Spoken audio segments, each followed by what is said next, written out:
Chapter 6. Roz and Konrad sat at her writing desk, needing a brief respite from sex. Her vagina felt well used. She'd never experienced soreness from fucking too much before, but she was pleased to have done so at least once. She scrawled a heading at the top of a legal pad. Dates.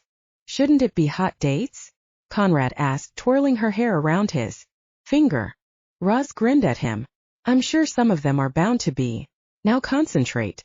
We're supposed to be thinking of how we can have fun and discover new ways to make a living at the same time. How practical do these ideas have to be? She shrugged. I don't know.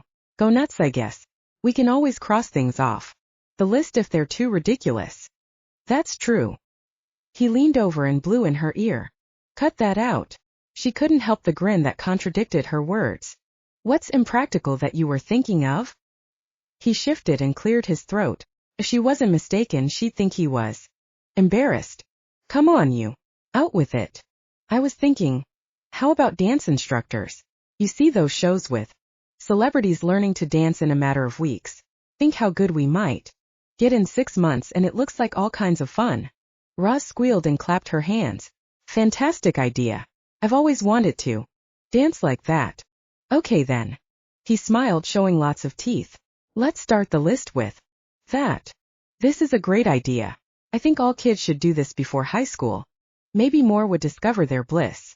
Yeah, we could call it the bliss list. Roz laughed. One can always hope it leads to finding our bliss outside the bedroom, that is. He playfully nipped her ear and growled. Don't start, buddy. We need to concentrate on this. Okay. He sighed. How about you? Is there anything else you've been dying to try but never pursued? Like skydiving? Skydiving? You mean you jump out of a perfectly good airplane that wasn't going down in flames? She chuckled. I take it you're not into that idea. Talk about dying to try something. I'm sure it's not that dangerous, or we'd hear more about it on the news. She lifted one eyebrow. You're not scared, are you? Of course not. I was just teasing. Actually, it never occurred to me, but I'll try it.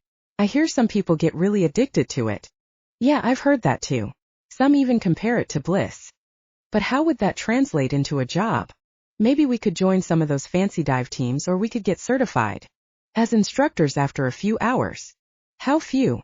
I don't know, but I'll look into it later. Let's not stop brainstorming while the ideas are flowing. Konrad paced with his hands in his pockets. Okay, let's think of a few more ideas. Suddenly he halted. I know, cooking school. We could take a couple of cooking classes, and if preparing food is something we feel passionate about, we could go to culinary school and open a restaurant. Yeah, the cooking part sounds like fun. I might like to become head chef, but I'll let someone else own and run the place. That sounds like more headaches than bliss. Good idea. Let's see if the cooking really turns us on first. Then if we really like the idea of owning our own place and think the headaches would be worth it, we can follow up after that. There's the practical side. I knew you had one. Konrad raised an eyebrow. Hey, you were the one who said to dream big. Go big or go home, I believe you said. So should I go home? No. Don't you dare. Here. I'm putting it all on the list. Roz wrote cooking classes, culinary school, chefs, maybe own restaurant. Konrad gazed over her shoulder. Good.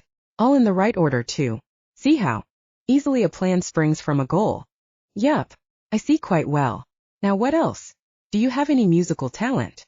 Music appreciation is about all I can offer. I don't think that's an occupation. Okay, it would probably take too long to learn to play anything but the kazoo, and I'm not willing to practice for years and hope the symphony has an opening someday. What else you got? I like photography, and I've even fantasized about being a filmmaker from time to time. Roz narrowed her eyes. What kind of filmmaker? The legitimate kind. Besides, the only porno I want to make is with you, babe. She chuckled. Ugh, no. I'm on board with anything else you want to film. Should I write photography or filmmaker, or both? Why not put them both down? We can try one and then the other. If one type doesn't speak to us, the other one might. True. Hey, maybe we could try acting or directing. Acting is out, Konrad said. Why? Look, you'd make a beautiful leading lady, but if you think I'm going to let some other dude play a love scene with you, there's that jealous streak again. I can't decide if I love it or hate it. Come to think of it, I never thought about that. Yeah, I wouldn't like to see you smooching the collagen off some Hollywood starlet either. Good. Maybe we're getting a little unpractical. Let's think of something less lofty. Roz tapped the paper. How about bartending? I've heard bartending school is only a 2-week course. Really? That could work. Tips on a busy weekend night can be tremendous, and if we're working together, who needs to worry about going out to a club or bar? On a Saturday night, we're already there. And eventually we could own a place where everybody knows our names. Konrad laughed. Sounds like our apartment building. Yeah, that might be nice, except there are still some residents I haven't met. That's right. I've been completely selfish and monopolized all your free time. I should take you around and introduce you. Would you? That would be great. I haven't even met my neighbor across the hall yet. He groaned. What? Oh, nothing. Nathan can be a good guy, but he's an acquired taste. Well, then I should start getting used to him, right? He nodded, albeit reluctantly. Okay, let's do this. Roz put her hand on Konrad's arm and stopped him before he knocked on Nathan's door. Why did Dottie call him Nasty Nathan? I have no idea. Probably something she imagined. Dottie sounds like a piece of work. I wonder what she's going to tell people about me. She'll probably like you, as long as I don't make you howl too loud. You live right beneath her and I live across the hall. She had a problem with the girls on the 3rd floor making sex noises. We'll have to try it in the laundry room. He winked. Maybe she isn't getting any. That's entirely possible. She's way too uptight. Now are you ready to meet Nathan? Roz took a deep breath. Sure. Konrad rapped on the door. They waited a minute and heard several locks clicking on the other side of the door. Wow, Nathan seems serious about safety. He's a little eccentric. Weird sense of humor, but don't let him get to you. He does it for shock value. The door opened partially, with one last chain remaining between them and the man inside. Can I help you? Konrad stepped into Nathan's line of sight. Hi, Nathan. Open up. I want to introduce you to our new neighbor. Oh, just a second. The door closed, and after some metal rasping against metal, Nathan opened it wide and stepped into the hallway. He wore a black open-collared shirt and black jeans. Other than jet black hair and alert black eyes, there was little to distinguish him. This is Roz Wells. She moved into Mary's place across the hall. One side of his mouth turned up. Roz Wells, huh? Roz extended her hand. Yeah, I'm sure my parents weren't cruel enough to do that to me intentionally. He took her hand and shook it. Maybe they did.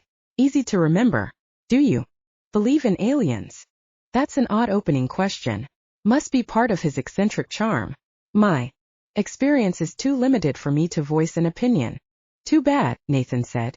Too bad? She glanced at Konrad, and he lifted his shoulders. What do you do? She asked.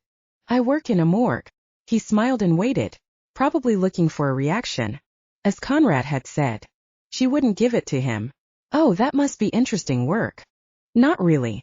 Dead is dead is dead. Not much changes. I suppose you're right. So what do you do? I'm a lawyer. Konrad was quick to add, but she doesn't care for it and wants to find another line of work. Nathan cocked his head. There's an opening at the morgue. I don't suppose you see dead people? No. I've watched Morgaine channel a spirit, but that's about it. That's good. You'd be perfect to work at a morgue then. You might even pick up some business for your other line of work. Excuse me? What do you mean? Ambulance chasing. Oh, but by that time it's too late, isn't it? A frown formed before she could stop it, and Nathan laughed. Damn.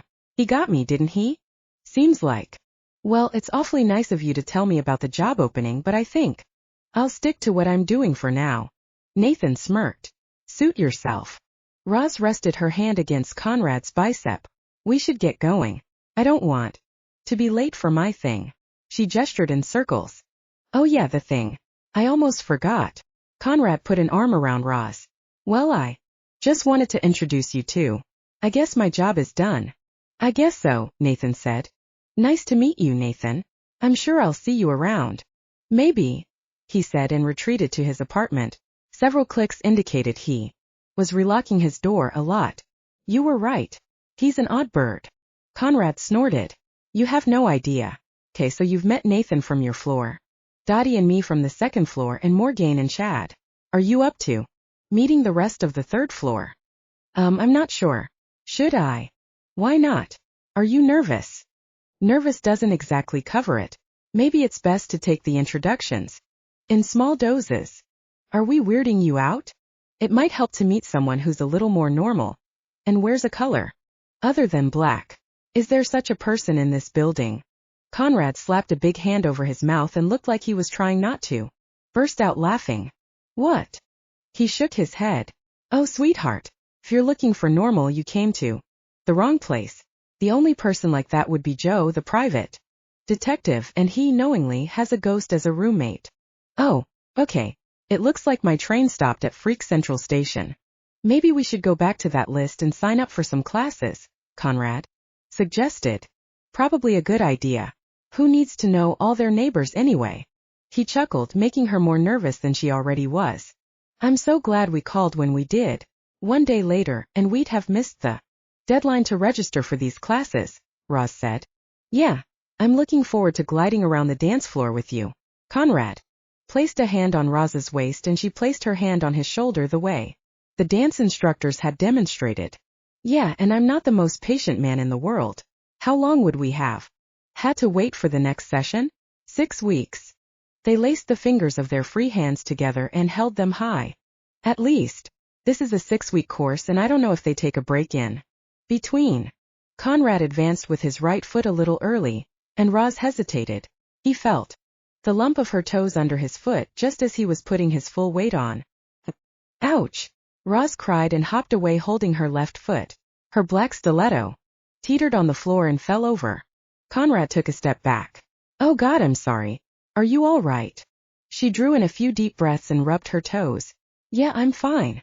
The female instructor stopped the music and said, I see we have Cinderella in our class. Where's your other shoe, Cinderella? Konrad retrieved her spike-heeled shoe and handed it to her. It was under my other left foot, I'm afraid. Ha! At least the prince admits he has 2 left feet. The male instructor spoke with a Slavic accent. His female counterpart turned the music back on. Everyone else continued to practice. I'll work with these 2. How humiliating. It wasn't your fault, lover. I think I was supposed to get my foot out of your way before you crushed it. Roz, tell me the truth. Are you hurt? Because we should stop right now if you are. No. I'm fine. Really. We can't give up that easily. I guess you're right. I'm sure all dancers have had their share of injuries. The male instructor joined them. It's true. No one learns to dance well without a few spills and missteps along the way. Now take your positions. Konrad rested his right hand on Roz's waist and took her hand in his left. Can think of positions I'd rather be in. We don't have to do this, you know. I mean, if you're not enjoying yourself. No, I didn't mean it like that. He chuckled. You were just reading my dirty mind. The instructor frowned at Konrad. Is something funny?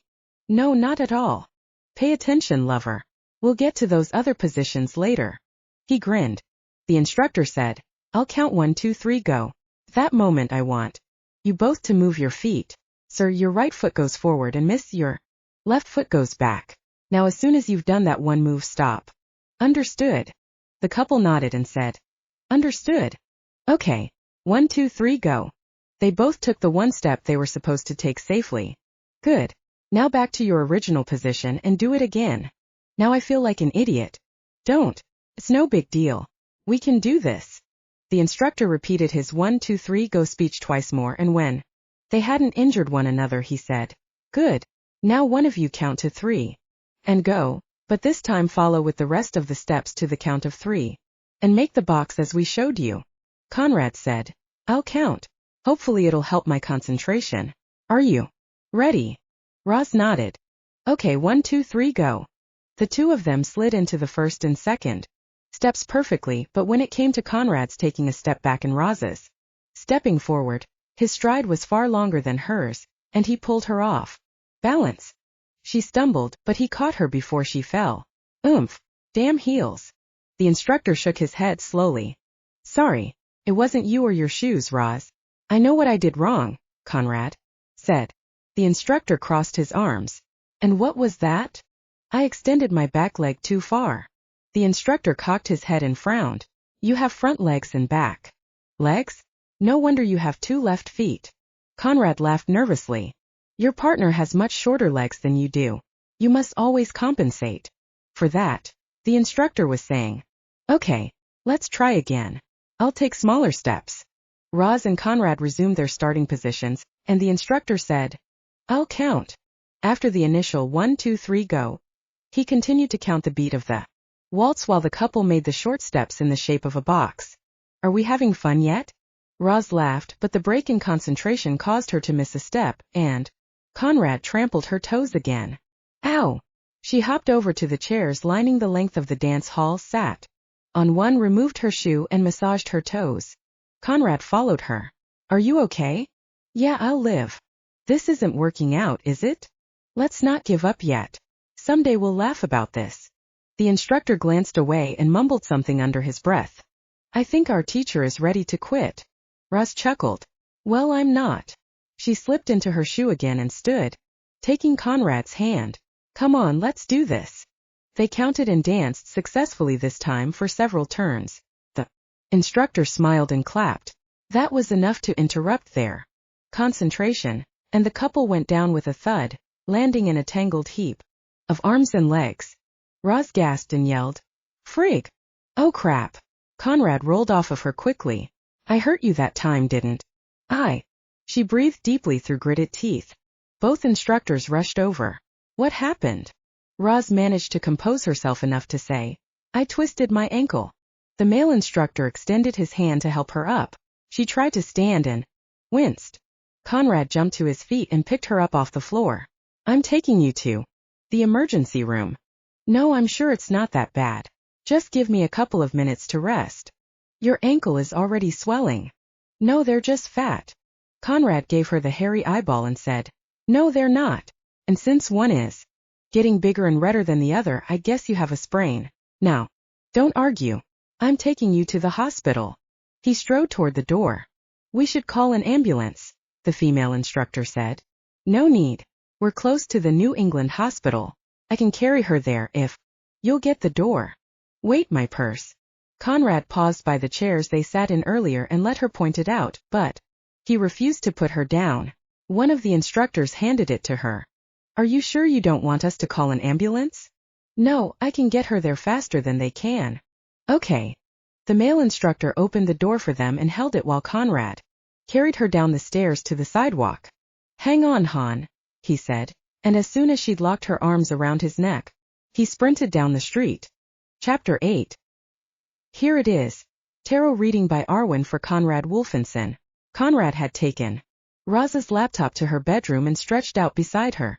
Roz, still naked but covered with a sheet, lounged with her foot propped on a pillow. Read it out loud.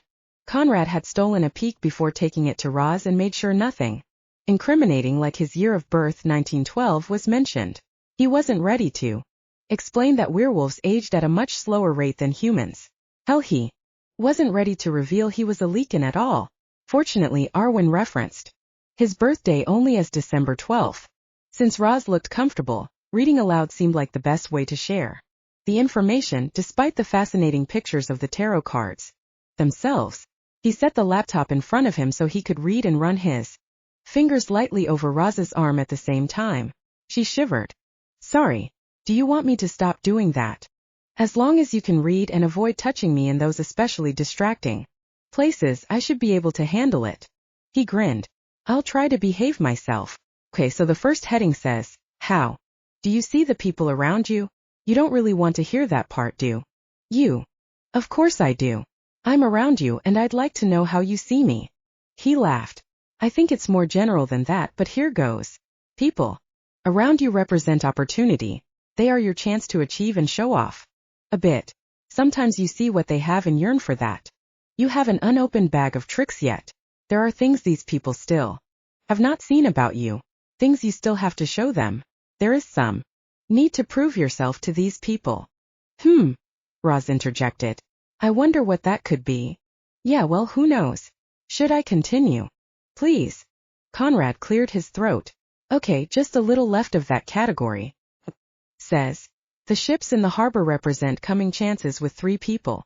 You are focused on one of them, and it is possibly causing you to be a bit off your game.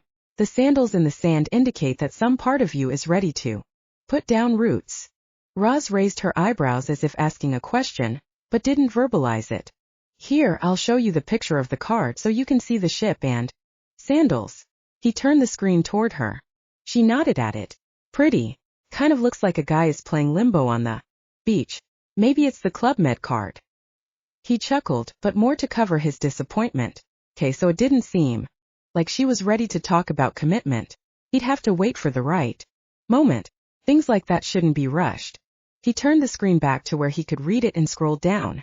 The next category is, how are you seen by the people around you? Now it's my turn. And my chance to have a little fun. Hey, it may not refer to how I see you. You doubt everyone sees me as gorgeous and great in bed? Roz rolled her eyes. He leaned over and kissed her. When he returned to the screen, he feigned surprise and said, Hey, how about that? It says, you're viewed by others as handsome and virile. It does not. He grinned sheepishly. You saw through that, huh? A little bit. Now go on. Read. I'm enjoying this. Okay. The Queen of Swords is a very mentally focused person. You are seen as driven. Sometimes your sarcasm comes out wrong. Hey, I'm not sarcastic. Roz shrugged. This is how others see you. Maybe you're not aware of it. Humph. I suppose. He took a deep breath and continued. Those around you may see you as a bit of a loner as well, because where you live is so different from where they live, even if it's on the same street. Now that I can believe, Roz said. What do you mean? Because our building's full of weirdos? Aha. That's the sarcasm that doesn't come out right. I live in this building, you weirdo. Sorry. Hey, do you want to see the card? It's a woman on an ice-covered cliff, holding a sword, and a couple of white eagles soaring around the snow-capped mountains. I'll take your word for it. Go ahead. Keep reading. Folks see you as someone with many responsibilities and projects. You seem to have your eye on the prize always. There is one very close to you who watches and learns from you. Well, that's interesting. Do you think that has something to do with you? Roz smiled shyly and lifted one shoulder. Maybe. I'm learning to accept my body. I'm not learning how to dance, but I am learning how to take care of a sprained ankle thanks to you. Oh, nice. Now who's being sarcastic? She grinned. Never said I wasn't. Fine. I'll just continue reading. When people come to you for advice, they know they'll get true Sagittarian honesty, low on tact but high on blunt information. Roz laughed. I guess you really mean it when you say you like the extra pounds I'm padded with. Otherwise you'd tell me how fat my ass is. You see? I'm an honest guy. Now do you believe me? I guess I'll have to. The cards don't lie. No, they're kind of blunt and honest too. She sat up and wrapped her arms around him. Don't worry, they can't say anything that will turn me away from you. I'm not hearing much to guide you in a career choice though. The next part might have something. It's titled, What is your most important goal?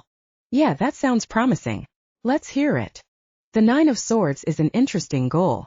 It is about nightmares and anxieties. It is about feeling as if you haven't done enough. You carry some past guilt. Your goal seems to make sure that others are never in this same position. You would move heaven and earth to protect those you consider yours. Konrad stopped reading aloud. This information hit too close to home and he didn't want to explain to Roz what it meant. He knew the truth though. He'd failed his pack. He allowed another Leakin to challenge him for alpha status, knowing the bastard couldn't be trusted. He didn't bother to dispute the lies that Petrosky spread either. He thought his pack knew him well and would never believe that crap. So what if he did help a vampire who was about to burst into flames from the sun? Watching someone else suffer had never turned him on, unlike his nemesis, who seemed to revel in it. Sly was one of his best friends and had helped him in return many times. Konrad would never regret their friendship, but apparently enough was said to plant seeds of doubt, and that's all it took. He couldn't blow off the challenge, or he'd be seen as a coward in the eyes of his pack, the very thing Petrosky accused him of. How Petrosky found a female in the pack to testify that Konrad had left her vulnerable to attack, he'd never know. One of the foremost werewolf edicts was for all males to protect the pack females, especially those who weren't yet mated. Somehow Petrosky got Ella to say she saw Konrad at the top of the hill that led from Newton to Waben. She claimed he ran when a rival pack began closing in. Then she said Petrosky came bounding down the hill and saved her. How could anyone believe such a load of crap? How could she tell a lie like that? He suspected some kind of bribery but couldn't confirm it at the time. Now he knew his suspicions were well-founded, because Petrosky took Ella for his mate. Poor Ella. Where are you? Roz asked. Huh. Oh, it's not important. Not important, my ass. Well then, what was that long pause for? I was, just studying the card. It's kind of creepy. Let me see. He turned the screen toward her, and Roz saw a dark scene. It appeared to be a man weeping in bed with swords all around him. That is kinda macabre. Well, read the rest of it. Maybe there's something positive to counteract the negative. Not really. The only thing it says after that is, this indicates one who failed to protect something or someone and wants to prove to themselves that they are not a failure. What could that possibly mean? His muscles tensed. She waited, and when he didn't respond, she folded her arms and said, Okay, I guess you just suck at everything and might as well give up. He smirked. You're being sarcastic again, aren't you? Roz kissed his shoulder. You betcha. I doubt this is an exact science. There are bound to be things that don't make sense. Now read. She may not trust it, but still she wants to hear every word. Konrad took a deep breath. Where do you get your strength from? Roz raised her eyebrows. Me? Why? Do you think I should be tired? No. That's the name of the next section.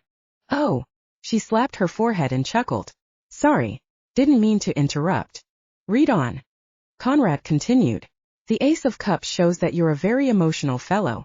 Your love for others carries and drives you. You gain power from that bond. Roz nodded but remained silent. Emotional? Power? Yeah, I've seen him shake.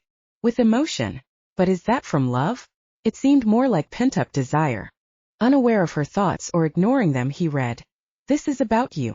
Creating family wherever you go. You may not have your blood family close for the most part, but you adopt people into your world. He looked up and smiled. What's that for? Are you adopting me? He laughed. That might be kind of awkward at this stage and illegal in several southern states. No kidding. Let's hear the rest. You tend to have a pretty good humor about life as well, not a lackadaisical attitude, but definitely a bring it on, I can take it style. That I believe. Roz tickled him. He flinched. Don't start. I'm almost at the end. Okay, finish it up. I'll wait. We're at the last section. It says, why do you want to be remembered? Maybe. There's finally a clue about what I should do for a living. Even if there isn't, this has been very interesting. Yeah, for you. He chuckled and then continued. The card is the universe. No. Little dreams for you. You want to be remembered as someone who carved out their own place. You see the 4 figures in this card? Each represents a part of you that you are working to bring together. You want to be remembered as the one who created safety for others as well as yourself. Well, how about that? You're a security expert. Sounds like you should be doing exactly what you used to do. Konrad's face fell. Nifty. Roz's mood deflated as well, understanding how much he really wanted a change. What does that card look like? He turned the screen toward her. A bloated blue woman with big droopy boobs danced in the middle of the card. The 4 figures in the corners were hardly noticeable compared to that one, but she made out a dolphin, a goat, a lion, and a raven. What do you think it means? Who did you fail and what's all the talk about? Protection. Nothing. It means nothing. I guess tarot was a bust for career counseling. Back to the drawing board. Roz didn't believe the irritation in his voice meant nothing, and his earlier pensiveness meant something too. It wouldn't do any good to demand he tell her what was bothering him before he was ready. He'd clammed up before and he'd just do it again. He had some kind of a secret, that much she was sure of. Konrad, I know there's something important you're not telling me, and I can only assume you're not ready to trust me with it yet. He opened his mouth, but before he had a chance to respond, she held up her hand and kept talking. I can understand that. We haven't known each other very long, but I won't let you hide whatever it is from me forever. Eventually, You'll need to find a way to let me in. He hung his head for a moment and then looked up with a teasing expression. Can't I just distract you with sex for the rest of our lives? She sighed. Nice try, wise guy. 2 weeks and lots of TLC later, Konrad placed his hand on the small of Roz's back as they strolled toward the bartender school. With its location on the second floor of a strip mall, he pictured a bar fight at an Old West saloon, with someone thrown out a second-story window. I don't know why we didn't think of this sooner, Roz said. Dancing would have taken months to learn. This bartending course is only 2 weeks. I know. It would be ideal to find a new job in only a couple of weeks. Their placement program is any good, maybe we'll be hired right out of school. I'll have to give at least a 2-week notice, but you could start right away. Yeah. Thanks to my getting fired from the security job. I wonder if I should have told her I just quit. Now she probably thinks I'm a loser. I don't think you're a loser. In fact, you're more of a winner for telling me the truth. He stiffened. Roz glanced up at him. I got fired once. Really? You? I can't imagine you doing anything that wrong. You know I'm a klutz, right? Oh. Where did you work? A china shop. Like a bull in the? No, but thanks a lot for the visual. I'm sorry. I was trying to make a joke. You know I wouldn't intentionally insult you. True. Konrad changed the subject as they ascended the stairs. What are the odds of our getting hired by the same bar? Nothing says we have to work together. It might work out better if we don't.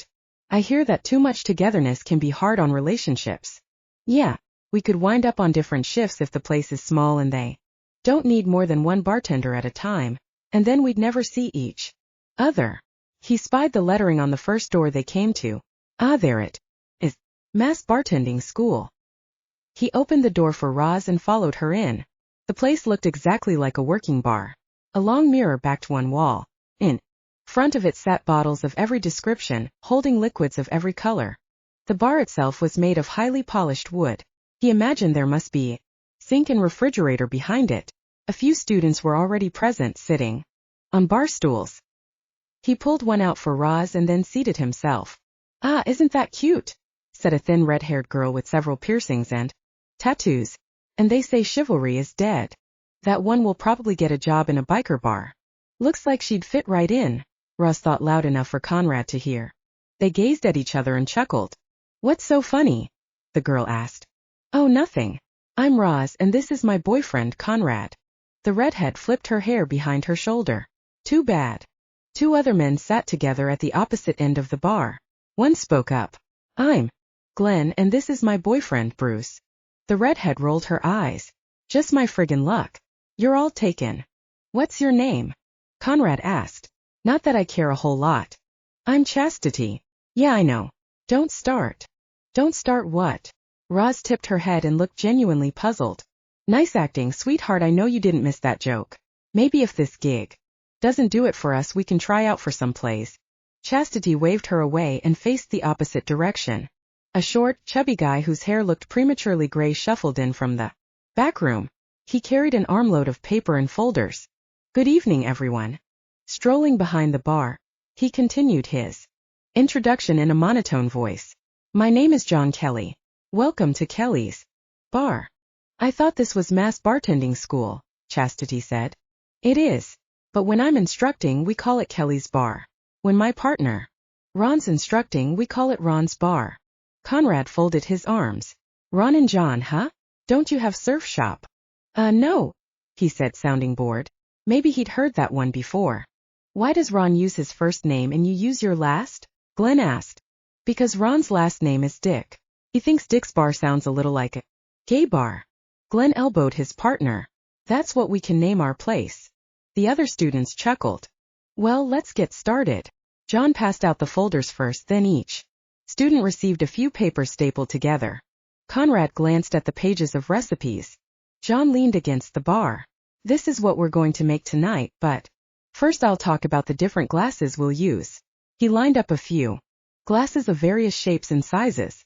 2 other guys had joined the class by the time the students started hands-on training. Chastity was happy to learn they weren't together, and Roz noted the one who introduced himself as Bubba seemed just the type that little Miss Total Body Tattoo would go for. Okay, so you're about to learn how to pour a shot without measuring, John said. Pick a highball glass and one of the bottles with a spout. Everyone grabbed a bottle of colored water. Roz realized their class would cost a whole lot more than $350 if they poured real liquor but couldn't help being disappointed anyway. Imagine how fast the 3-hour class would fly by if we got to drink our mistakes. Konrad chuckled. You must be reading my mind again. Yeah, and I was just thinking the same thing. You saw me demonstrate a standard pour a moment ago, John said. Now I want you all to try it. We'll measure afterward to see how close you've come. This guy reminds me of Ben Stein when he talks, Chastity whispered to the guy beside her. I'm surprised she knows who that is, Roz whispered. It's probably from commercials. She's not old enough to remember his movies and TV show. While distracted, Roz tipped the heavy bottle upside down, and it slipped out of her grasp. Crash. Glass shards and liquid exploded and landed everywhere. Glenn jumped back, but some of the liquid landed on his gray pants anyway. Oh, that's a shame, Bruce said. That was your favorite pair. I'm so sorry, Roz said. I'll pay for dry cleaning. The guy named Bubba glanced down at his jeans. Hey, you got some on me too. Are you gonna pay for my dry cleaning? John hung his head and extracted a dustpan and brush from beneath the counter. As soon as he'd handed it to her, he crossed his arms and said, This is why we don't use real alcohol. Without a word, Roz cleaned up the glass. Meanwhile, Konrad found a bar towel and sopped up the gold liquid. Hey, I mean it, Bubba said, agitated. I ain't washing these pants. Konrad straightened. They're jeans. They'll go through the washing machine just fine. Besides, I don't see anything on them. Look here. Bubba pointed out a minuscule drop. The golden color barely showed. Konrad leaned against the bar. You're being ridiculous. Bubba started toward Konrad, and Konrad advanced on Bubba. Roz slapped a palm against each of their chests. I'll wash them. No need for bloodshed, okay? Konrad stood where he was. The guy can wash his own pants, Roz. Bubba glared down at her hand on his t-shirt and snarled, or came as close to it as anyone could. Something about him seemed off. Roz, why don't you try that pour again? Dawn said.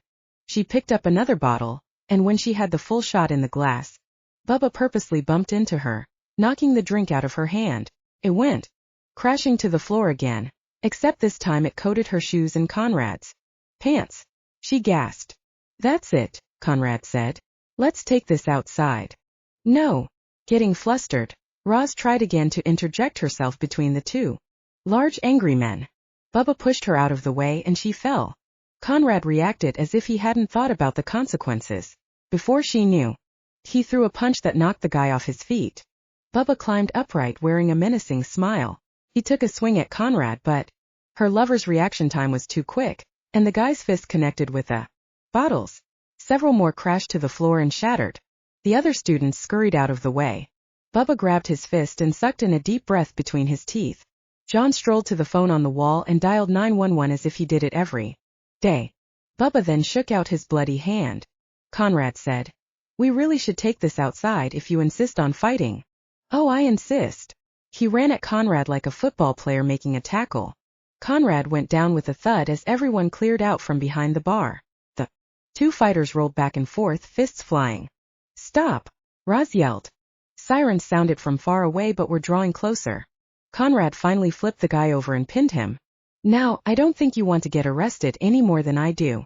Let's stop this foolishness right now. Okay, Bubba said, seeming conciliatory. As soon as Konrad let him up, Bubba threw a wicked punch and Roz thought she heard something crunch. She cried out and Konrad fell like tree. Bubba jumped over the bar and ran down the stairs, disappearing into the night. Chapter 9. Konrad rubbed his chin as Roz jammed her hands on her hips and argued with the cop. It was not his fault. You should have seen the other guy, I swear he was psychotic. The cop jotted something down on a small pad of paper. Konrad suspected the guy's problem wasn't psychosis, or if it was, could it possibly be due to rabies? Bubba might have recognized a rival pack member. Correction, former rival pack member. The idiot's eyes had glowed as if he'd wanted to shift but resisted, thank God.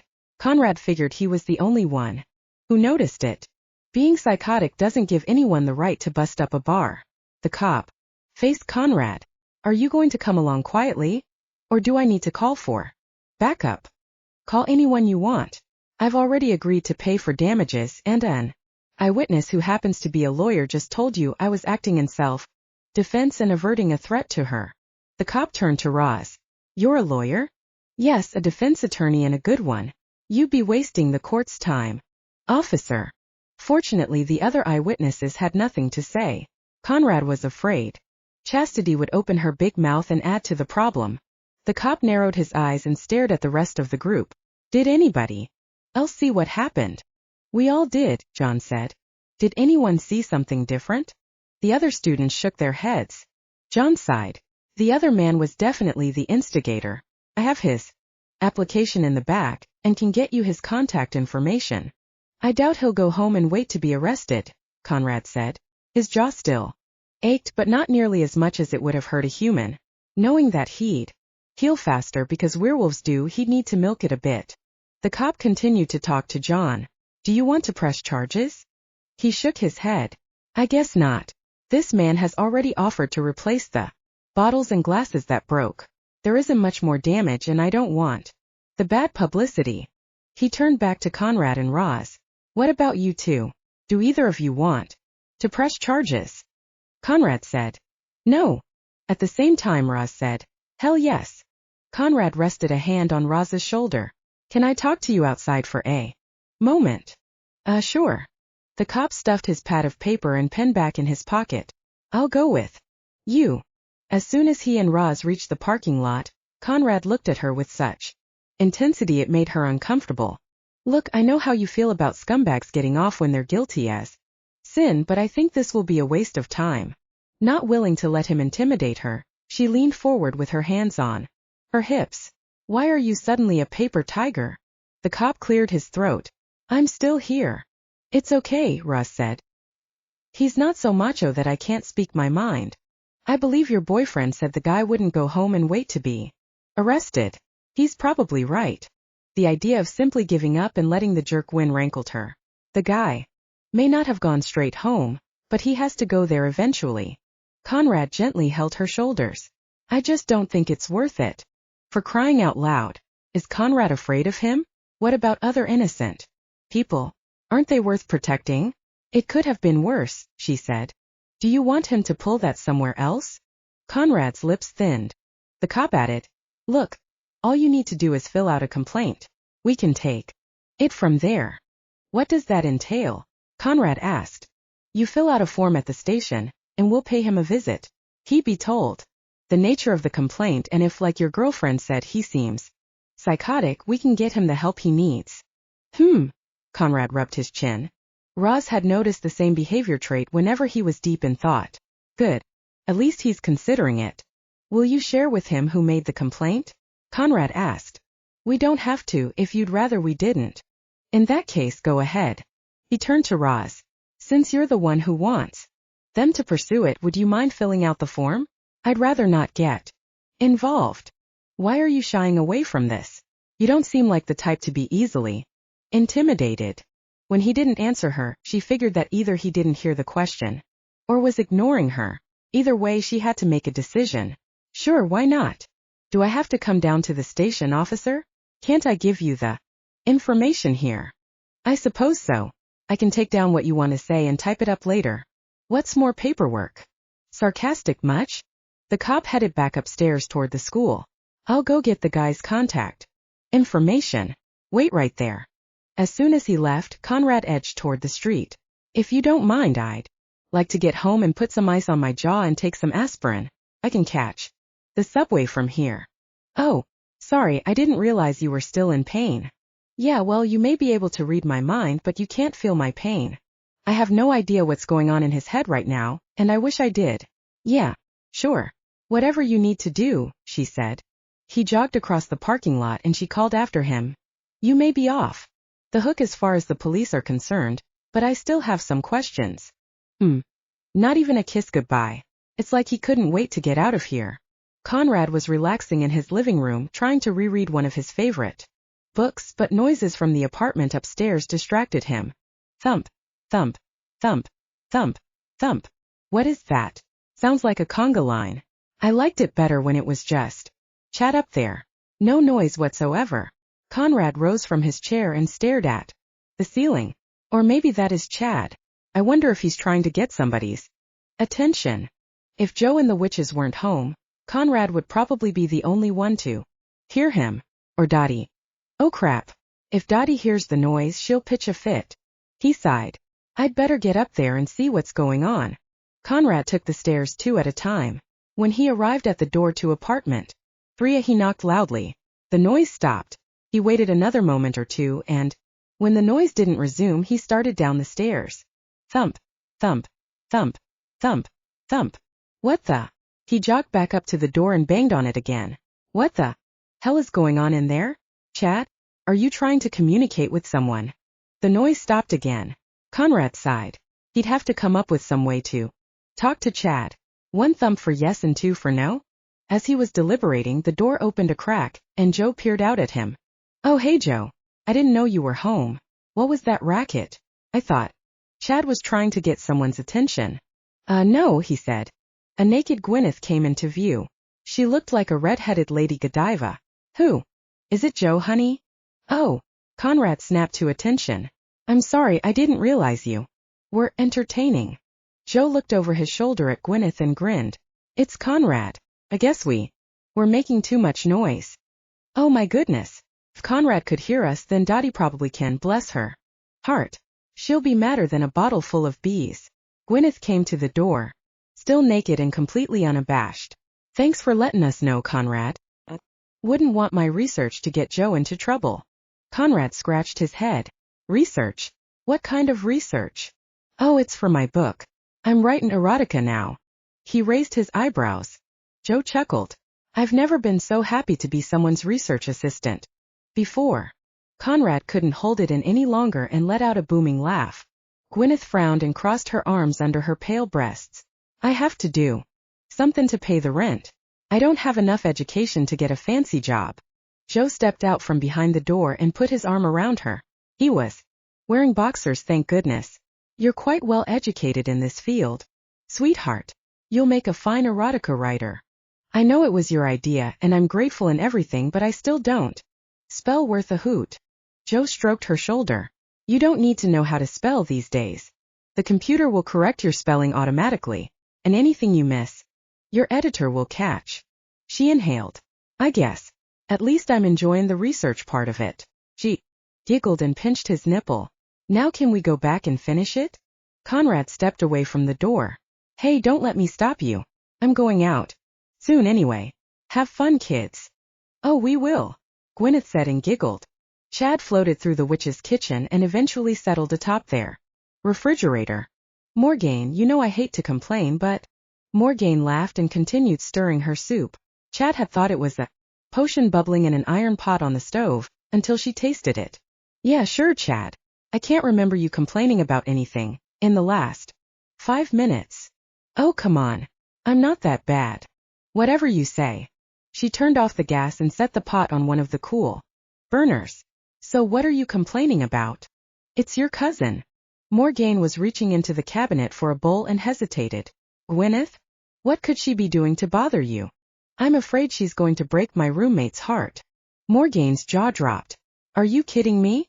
No, she's using him for sex in the name of research. I don't know if he realizes that. I mean, she's been honest about it, but... Wait a minute. You actually care about the feelings of someone else. Huh. I didn't mean that. Chad floated over to the table and hovered by the chair Gwyneth usually used. I'm afraid she'll hurt him and then he'll move out, and no one will be working on my murder case anymore. Morgane smirked. That's more like it. I was about to look out the window to see if I woke up in some alternate universe this morning. She set her bowl of soup opposite him and made herself comfortable. She started eating, apparently not at all bothered about the disaster waiting to happen. Morgane. She flinched. What? Aren't you going to do something about it? Isn't this against the witches' read or something? She shook her head. The read says, and it harm none, do what ye will. What the hell does that mean? She sighed deeply. It means that if you're not hurting anybody, you're in the clear. Do whatever you want. Well, what if she is hurting someone? Like who? Me. Morgane shook her head and muttered. So predictable. Look, you may not want to take this seriously, but it could easily happen. She's a beautiful young woman. He's a horny old dude. Eventually she'll find someone who really turns her on, and she'll leave him. Morgane ate her soup as if nothing could interest her less. Well, are you going to talk to her about it? No. Why not? I have better things to think about. I'm trying to solve a cold case using my skills as a medium. Chad levitated and crossed his arms. The skill I taught you? She bit her lip. Yeah. What's the case? Maybe I can help. I doubt it. I'm working with a ghost at the Isabella Stewart Gardner Museum. You don't like to leave the building. Neither do I, for that matter. But do you think you could make it to the Fenway? Weather permitting. I wouldn't want you to talk to Reginald anyway. Why not? I get along fine with other ghosts. Harold across the street and I would never have been friends in life, but now that we have something in common, we talk all the time. Really? I didn't know you two were so chummy. Well, I wouldn't say we're best buds. We're more like two dudes in the same life raft. He chuckled. I guess life isn't the right word, but we're both adrift. What's his story? He just died in his sleep. Boring. Not like my cool story of murder and intrigue. Morgane rolled her eyes. What? I've been meaning to ask you, why haven't you gone into the light now that your unfinished business is finished? But it's not. Yes, it is. Look, all I know is, Chad floated over her head toward the door.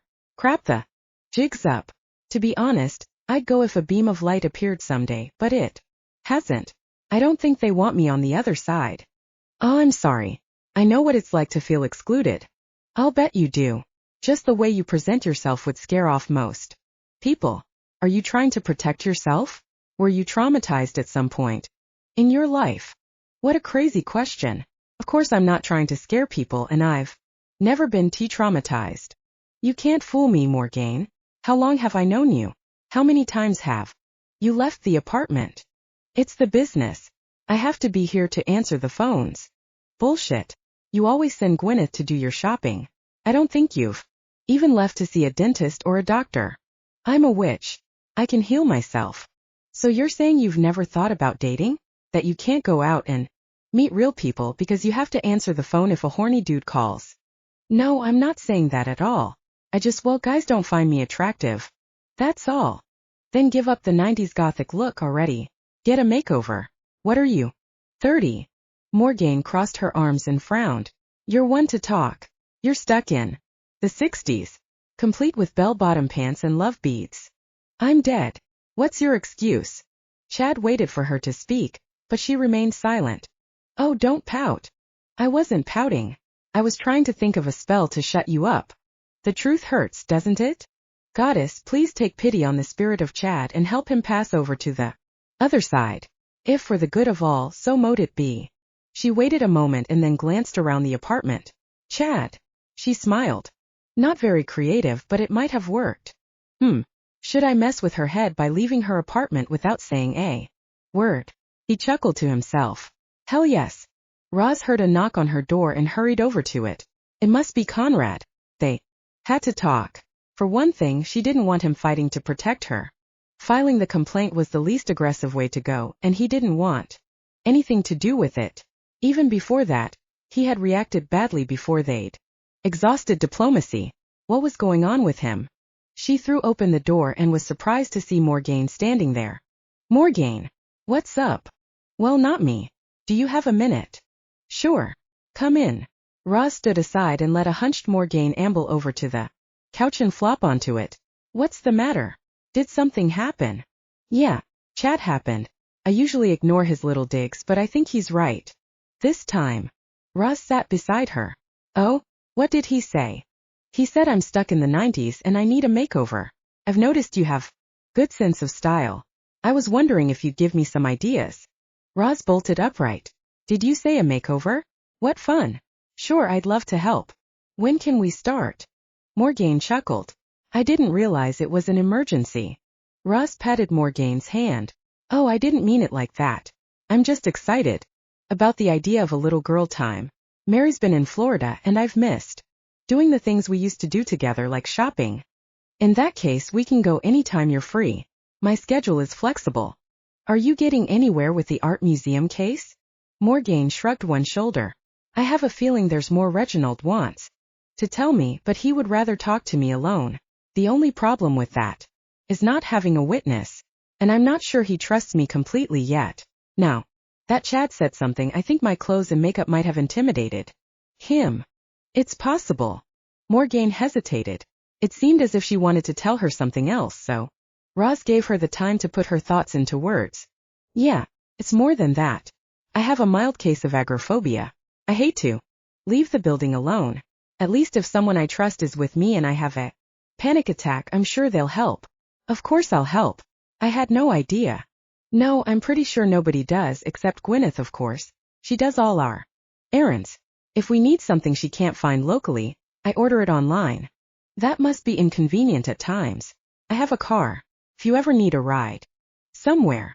Morgane gave her a grateful smile. That's sweet of you. I have to really need something badly to accept a ride anywhere. My grandmother died last year and my uncle had to come all the way up from Maryland to drive me to the funeral. I understand. She didn't really know much about agoraphobia, but she'd look it up on Wikipedia later. Roz took a deep breath and smelled something earthy and sweet. What's that scent you're wearing? Patchouli. What is that? Some kind of Italian designer perfume? Morgane laughed. No, it's an essential oil. Witches wear it to attract money and I need some. Our phone sex business is drying up since Dottie put the kibosh on loud noises. Some of the guys like us to sound like we're, enjoying ourselves too. Then you need to solve the art museum case. Exactly. If I can help recover the stolen artwork, I could make millions. I'd be set for life. Roz understood the stakes a little better. So you think your gothic style is interfering with your mediumship? Reginald's from a different era. Does he seem easily intimidated? Judging from his reaction to Konrad, I'd say he has limits. What reaction to Konrad? Oh, he hasn't told you yet? Told me what? Morgane covered her mouth and stood. I'm sorry. I've said too much. I should go. Wait. What are you saying? What didn't Konrad tell me? Morgane started toward the door. No, don't leave yet. Maybe I can get it out of her during our girl time. No, I really have to go. I'll talk to you later. Roz looked at her askance. Promise. I promise. It's not like we live miles apart. Roz rose and walked Morgane to the door. Okay, I think I understand. Whatever it is would be better coming from him, right? Morgane let out a deep breath and looked relieved. Yes, I'll just be upstairs if you need me. Need her? What's he going to do? Break my heart? What aren't you telling me? Roz demanded, standing opposite Konrad in the hallway outside his door. He pulled on his jacket and wondered who had told her. It's nothing, Roz. Well, let me amend that. Yes, there's something I have to tell you. It's just that now's not the time. Are you married? No. Do you have any illegitimate kids? No. Insanity in the family? Not per se, but some might argue that point. Why can't you tell me? I don't have to go to work for another hour and you're not working at all right now. An hour isn't enough time. That is, unless we do something else and save the talk for later. He grinned and hoped she'd catch his drift without his having to wiggle his eyebrows. Oh no, you don't. No sleazing out of it with sex. Sex isn't sleazy between consenting adults who care for each other. That's something we need to talk about. It's fine if you care about me, but you don't have to take care of me. It's very sweet of you to want to, but I'm a grown woman and I can take care of myself. Konrad cupped her cheek. I wasn't talking about taking care of you. I was talking about loving you. Roz's eyes rounded, and Konrad watched as she experienced a suspended moment. In stunned silence, at last she was able to respond. Oh. He expected her to say something more, and he waited and waited. Roz, did you hear what I said? Yeah, she murmured, seeming completely distracted. Maybe she needed it spelled out a little more. He cupped both her cheeks and waited until she was gazing into his eyes. I'm telling you I love you, Roz. I love you too. I think. You think. Konrad dropped his hands and took a step back. It's just that I know there's something you're not telling me. I need to know what it is, or at least why you can't tell me right now. She stepped forward and rested her hands against his chest. His arms automatically extended to her waist while she continued. Before, we hadn't known each other very long at all, but we've been on several dates now, and I should know what the big secret is before we go any further. He heaved a heavy sigh. Trust me, there's a right time and place to talk about this, and I'll do my best to find them. She narrowed her eyes and scrutinized him. Soon. As soon as I can. Eventually she sighed. Okay. She stepped into his space and raised her face to his for a kiss. Thank God. He kissed her tenderly at first, and then the inevitable fire sprang up, and so did part of his anatomy. After kissing her thoroughly, he asked, Are you sure you're not in the mood for a quickie? She rested her head against his chest and mumbled, You're incorrigible. But you love me. I think. Konrad gazed at the ceiling and asked for strength. Now wasn't the time to push for a commitment either. He kissed the top of her head. At least you know I love you. I'm glad I said it. She tipped her face up and her eyes sparkled. I'm glad you did too. Chapter 10. Konrad returned to the Gardner Museum to think. The place was ideal for that. Not only was it an art museum, but also the whole building surrounded a courtyard rich with verdant plants and flowering shrubs. Gray stone benches had been strategically placed throughout the courtyard to allow visitors to appreciate the subtly fresh-scented air and quiet surroundings. Too preoccupied to appreciate the beauty all around him, he paced and obsessed about his impossible predicament. Now that he'd told Roz he was in love with her and knew she was in love with him too, despite reservations, he had to tell her the truth. Trust was an important ingredient in a mature, loving relationship. But how do you tell the woman you love you're a werewolf and you want to be mated for life? How do you admit you lied to your lawyer and committed the crime you were accused of? How do you keep pretending you're unemployed and expect to pay the rent? Konrad sank onto a bench and slumped over with his head in his hands. The last thing he expected was for anybody to come over and talk to him about it. People in the city didn't talk to strangers. If you were on fire, they might stop to put you out, but they might also walk right past you, glaring at you for having the nerve to disrupt their thoughts. That's why he jumped, startled, when he felt a touch on the back of his head. As he whipped around to see who was standing behind him, he felt a sharp prick of pain in his scalp. A few of his hairs had been yanked out by a toddler. The child's mother rushed over, pushing an empty stroller. Oh, I'm so sorry. I thought it was safe to let him walk off. A little energy here. Konrad smiled, relieved that no one wanted to chat his ear off and simply wanted to pull his hair. The boy clutched a few long strands of blonde hair in his chubby fist. Oh, he got some of your hair. Don't worry. It's no big deal. He patted the little tyke on his head. The boy drew the strands toward his mouth. The woman yanked his fist away and worked the hair out of his hand. She dropped the strands on the path and said, No dirty. She shook her head vigorously and enunciated, Dirty. I washed my hair this morning. Even as much as he understood a toddler needed simple explanations, Konrad couldn't help being slightly offended. The woman didn't say another word. She simply plucked the boy up off the ground before he went after the fallen hair and wrestled him into his stroller. While he squirmed and whined, eventually she pushed the screaming child away. So much for peace and quiet to think. Finally, I have some of this freak's DNA, and I know right where to put it, Reginald said to himself later that evening. The long strands of hair appeared to float on an invisible wind, through the dark gallery and down to the basement. They didn't have that type of testing back in my day. They didn't even fully understand fingerprinting back then. Of course they did in the 90s, but the real thieves wore gloves, so they didn't leave any prints. As the hairs disappeared behind some shelving, they attached themselves to a piece of duct tape that had been left behind when one of the bound security guards was cut loose after the robbery. Konrad strolled along the wide sidewalk with his twin brother, Nick. Their broad shoulders seemed to span the whole width, and a passerby walked into the gutter to avoid the two men. Now that you've ignored my advice and gotten involved with this human lawyer, you want my advice again? Isn't that a little ironic, bro? Nick hadn't used the concept of irony properly, but Konrad wasn't about to correct him.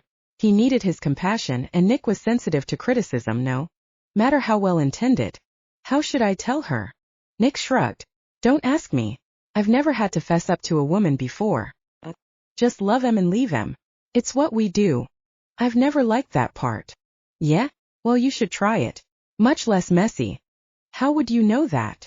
Nick gave his brother a sidelong glance. Because it is. Look at you. You're a wreck.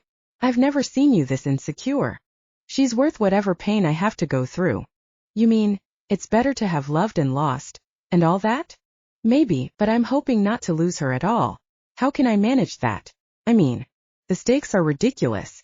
I just don't know if she trusts me enough yet. You should have stuck to our own kind. They know the ropes. Speaking of ropes, you could test her trust. Konrad raised his brows. How? Ask if she'll let you tie her up. He laughed. I guess letting me do that might be a sign of trust. Or how kinky she is. Nick looked over at him. By the way, that doctor you sent my way? What a freak. Oh shit. Sorry, bro. I didn't realize. Nick laughed again. I mean freaky in a good way. She was all over me like an octopus on caffeine. Konrad laughed out loud with his booming voice. Must have been a fun night. The best. Aren't you tempted to call her again? Nope. So that's it? You're just going to dump her and let her wonder why? Nick raised an eyebrow. What would you suggest? Date her for a month, have lots more great sex, fall head over heels in love, and then tell her I'm a werewolf. Oh no, wait. That's what you do. Konrad let out a long sigh. It's more than that. Taking a deep breath, he told his twin the rest. Rosalind is my soulmate. Nick stopped walking. You're what? My mate. The one. The love of my life. Shit, how do you know that? We're able to communicate telepathically. Nick's jaw dropped. Get the fuck out. Did you just say you can hear her thoughts? And worse, she can hear yours. Yeah, it's been a challenge, believe me. How the hell? Nick clasped his brother's shoulder. I hate to say this, big guy, but you are so fucked. Thanks, Nick. You've been a big help. Sly stretched out on Konrad's sofa. His long arms spanned the back of it. He crossed one ankle over his knee. What's so urgent? He asked. Nothing's urgent. Konrad settled into the adjacent chair. Can't I just want to spend some time with my buddy? Sly lifted one eyebrow. Okay.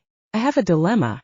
I thought you might be able to give me some advice since you went through it recently. Sly cocked his head. I did. What are you talking about? Konrad smiled. I know you told Mary about your being a vampire. Now I have to tell her best friend I'm a werewolf. And then if I weren't her father and she weren't married, we could double date. Sly mocked. Konrad reeled. What the? Incestuous visual aside, that's, oh, you're kidding. Again. Sly laughed. Of course I am. I just couldn't resist yanking your chain. You sound like an adolescent talking to his older, more experienced friend about girls. Konrad's lips thinned. I'm sorry. You had a dilemma. I shouldn't have poked fun, but you have to admit it broke the ice. Konrad leaned against the back of the chair and blew out a long breath as he stared at the ceiling. Sly said, come on, give me a break. It's not an easy subject to discuss. Tend to joke around instead of getting overly serious. Konrad bent forward with his elbows on his knees. Tell me about it. Sly's voice softened. Naturally, I was afraid of what she'd say. Or do. But Mary's not like other girls. She has the heart of a lion but the compassion of Mother Teresa. And she's open-minded. I know she had doubts, even so. I think because you and I had saved her from that rapist, she was predisposed to trusting you. That probably didn't hurt. She did feel indebted to both of us. But when I expressed my concern about her relationship with Falco, she showed me what she was made of. Sly shook his head wistfully. Just like her mother. How did you tell her? I didn't. Nathan did. All I had to do was tell her he was right and try to dispel the myths. Shit. I'm not about to let Nathan tell Roz for me. He'd scare her to death. And laugh about it. No, I wouldn't recommend that. I didn't ask him to tell Mary. He just blurted it out. Apparently she wanted to bake a dessert to thank us for coming to her rescue.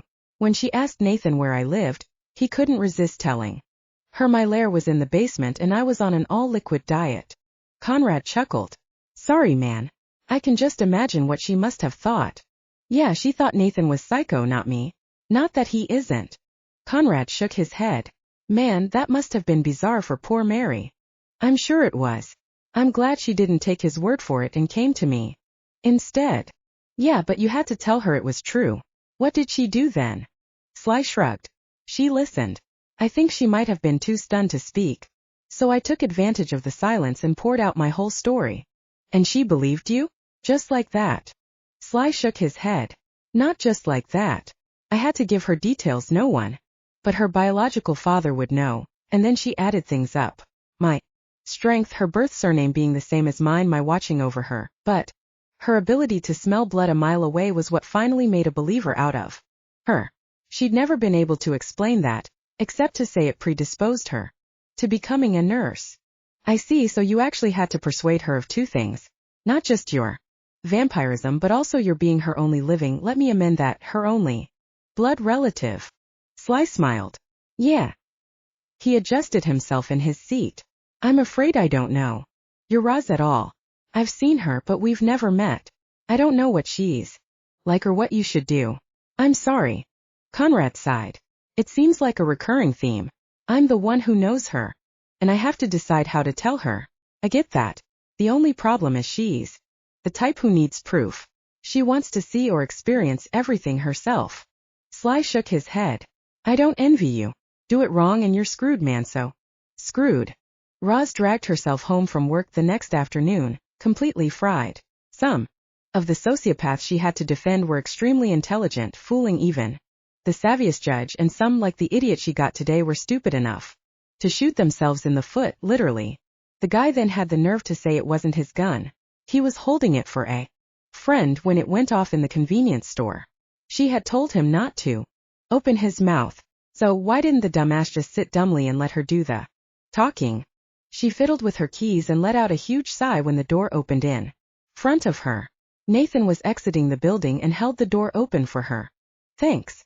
I don't know if I would have had the strength to open the damn thing if you hadn't come along. He stared at her. Were you hit by a truck? She chuckled. No, I just feel like I was. You look like you were too. Oh, nice. Thanks, Nathan. Where are you coming from? Work. Anxious to get rid of him, she said. Well, you have a good evening. Yeah, I will. My job must be a lot easier than yours, and sometimes I come home dead tired.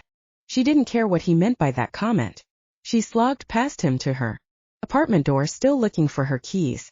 Before she had the key in the lock, she remembered scheduling her girl time with Morgane for that evening. Ah, crap. All she wanted to do was fall face first on her bed and sleep until morning. But when she thought about it, a nice massage and some aromatherapy might do her a lot of good. Once in the door, she dropped her purse on the sideboard and hung up her coat.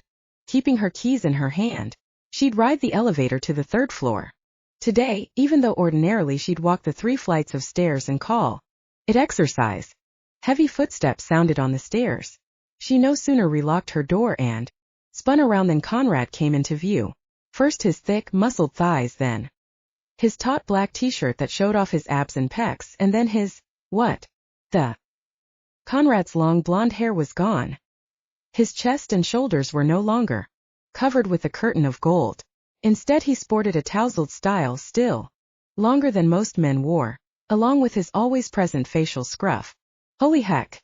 Roz had never seen him looking so good. She must look all the worse because of it. Roz. Oh no. He spotted me. No chance to duck back in and close the door quietly so he'd never know I was here. How's the ankle? Oh, much better. Thanks. Why do you look so nervous?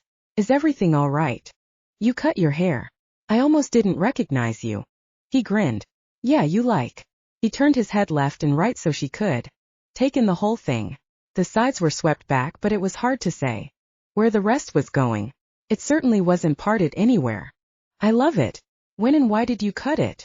A couple hours ago. I was just in the mood for something different. I hope you sent the rest off to Locks of Love. They makes wigs for children with cancer. I'd hate to think of all that gorgeous hair just going into the trash. Actually, I have it upstairs.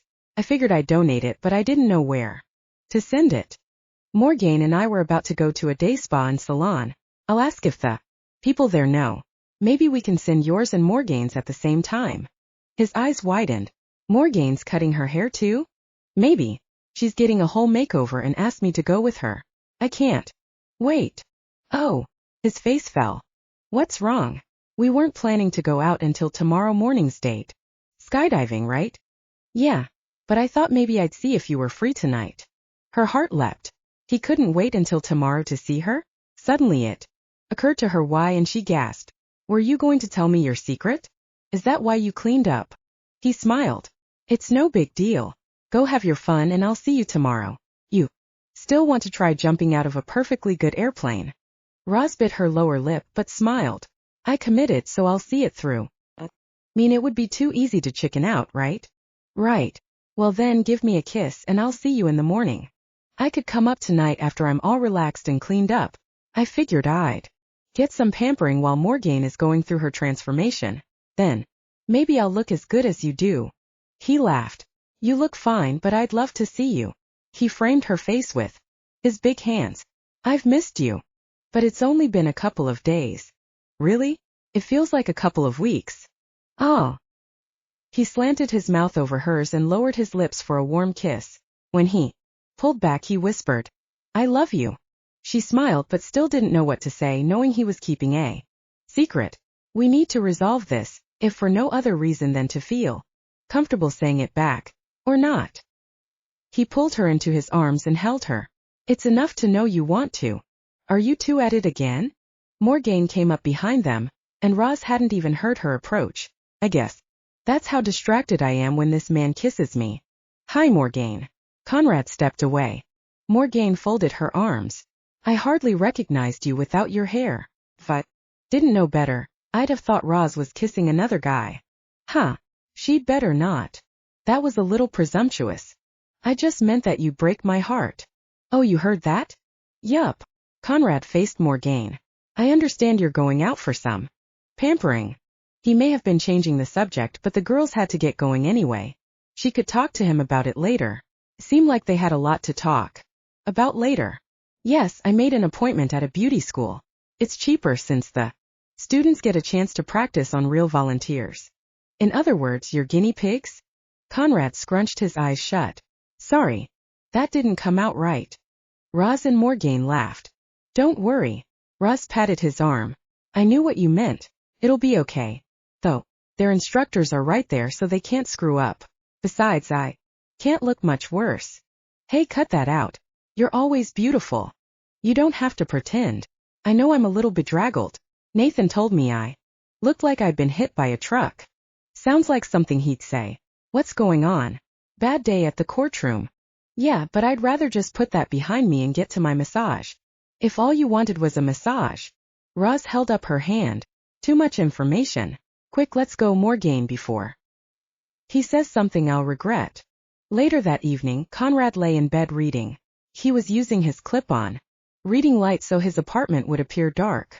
He hated to deceive Roz and avoid her, but he still didn't know how to tell her what she deserved to know. She's dating a werewolf. He hoped she'd still be dating him after he dropped his bombshell, but something else had him worried. What if she didn't believe him? How could he prove it to her? She had laughed at the possibility of vampires and werewolves. But legends don't evolve out of nothing. He could shift, but that would scare her to death. Hell, it scared him the first several times he witnessed it. Maybe he could demonstrate his superhuman strength. But what if she didn't know werewolves had that kind of strength? She might only think he was freakishly strong, and that would reopen the memory of his arrest. If he was capable of, say, lifting his upright piano by himself, perhaps she'd realize he could also lift a freezer. A knock at the door snapped him into high alert. Konrad. Roz's voice seemed excited, expectant. He froze, not daring to move a muscle. A few seconds ticked by. Maybe she'd gotten all dolled up just for him. How could he leave her standing out there?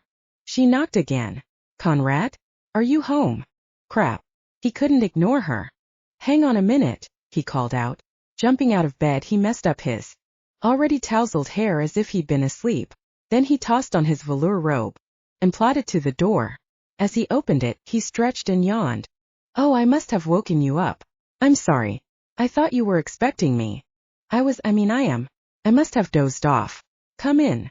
She walked past him and Konrad did a double take. You look different. Yeah, while Morgane was getting her makeover, I had my hair highlighted. She turned side to side so he could admire the results. He almost growled his approval, and his robe began tenting. It looks good. What's Morgane look like now? She's a blonde. Konrad took a step back. You're kidding. How the heck did they take her from black to blonde? It was quite an ordeal. They had to strip out all the color, put in one overall color, then add highlights and lowlights. That's what took so long. The instructors were thrilled to get such a challenge, and the students did a really great job. Konrad laughed. I'll have to see it to believe it. They left it long and just trimmed the ends. After all the chemicals, I was afraid her hair might fall out. I found out how to send yours to locks of love. It has to be at least 10 inches long. I have 10 inches for you. She laughed. Are we still talking about hair? He reached out and touched her hair. I'm glad you left yours long. You call this long? Longish. He slid his hand behind her neck and leaned down to kiss her. She wrapped her arms around his neck and kissed him back. Good. Maybe she'd decided to love him regardless of his secret. Could he have been given a reprieve by some giant miracle? Without waiting to find out, he tossed her over his shoulder and hastened to the bedroom as she laughed. He remembered her ankle, so he gently placed her on his unmade bed and asked, Are you sure your ankle is healed enough for some bedroom aerobics? She shot him an impish grin. We can always try it and see what happens. That time he did growl, but it was low and came from the back of his throat. He crawled over her like the predator he was. Her grin suggested she wasn't afraid of him one whit. Thank God. He wanted her to trust him as much or more than he wanted to have sex with her. Almost. Bending down, he kissed her deep and slow. He held himself up with one hand and unbuttoned her blouse with the other. Roz's cooperation had calmed the urgency he experienced in the beginning of their sexual relationship. Knowing he would be rewarded in the end made going slower tolerable. She threaded her fingers through his hair. Now that she could do that without getting caught in a snarl along the way, he was glad he cut it. The scalp massage felt incredibly pleasant. He popped open her bra, captured her plump breast in his hand and squeezed it. Gently, she moaned. Konrad backed down the bed until his mouth was level with her breast, and suckled. She arched and moaned some more. Her responsiveness turned him on. Every bit as much as her beauty. I can't believe how much I love her. Why do I have to tell her what I really am? I don't want this to end. Roz suddenly retracted her fingers from his hair. What do you mean? Konrad looked up into her expectant eyes. Something like fear brewed behind them. Tell me what you heard. Why? Can't you just tell me what this big secret is? He hung his head. Realizing he'd have to tell her something, he decided to divulge the less frightening of the secrets he'd been keeping. She'd probably be angry, but he'd prefer anger to her being frightened of him. He scooted up beside her and pulled her into his arms. You're apt to be disappointed with me. Are you sure you want to know? After a long pause, she finally said, yes. He'd hoped she might change her mind at least until after they'd made love. Oh well. Seemed like that ship had sailed for the moment. He hoped it was only temporary. Roz, I don't know how to say this without. Well, hear me out before you get angry, all right? She took a deep breath. I'll try. She broke out of his embrace and sat up, leaning against the headboard. The loss of her warmth made his job that much harder, but she was expecting an explanation, so he had to press on. Okay, you know I have a brother, right? Yes, your twin. Nicholas. He sat up and scooted next to her. She nodded. We tried to start our own business together, selling alarm systems. Tried to? I thought you still did. Yes, we do. But it's a tough time for any small business, and unless people feel security is absolutely necessary, they won't pay for an expensive alarm system. He dragged a hand over his face. She nodded. Go on. You could say my job was to drum up business. She frowned and shook her head. I don't understand.